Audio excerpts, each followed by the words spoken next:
సిద్దిపేట జిల్లా హుస్నాబాద్లో గిరిజన ఆశ్రమ పాఠశాలలు హాస్టల్స్లో పనిచేస్తున్న డైలీ వేజ్ కాంటింజెంట్ వర్కర్లు నిరసన తెలిపారు. తమ డిమాండ్లను ప్రభుత్వం పరిష్కరించాలని కోరుతూ పట్టణంలోని పలు షాపుల్లో భిక్షాటన చేశారు.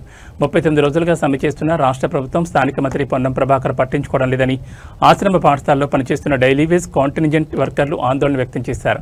సమాన పనికి సమాన వేతనం, టైం స్కేల్ ఇవ్వాలని డిమాండ్ చేశారు. 30 ఏళ్లుగా పనిచేస్తున్న తమకు ఉద్యోగ భద్రత కల్పించాలన్నారు.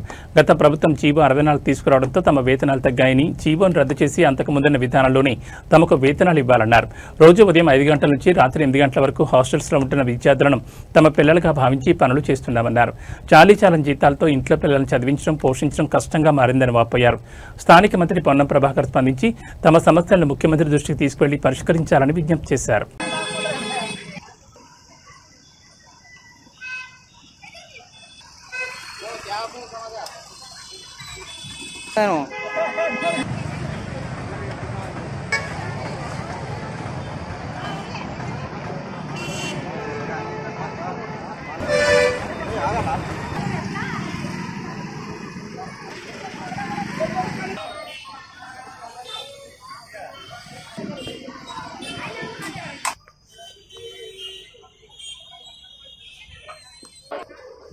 చూడండి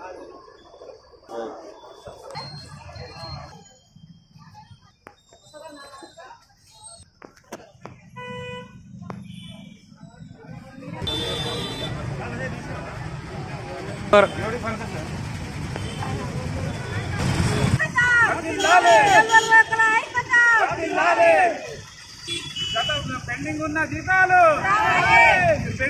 జీతాలు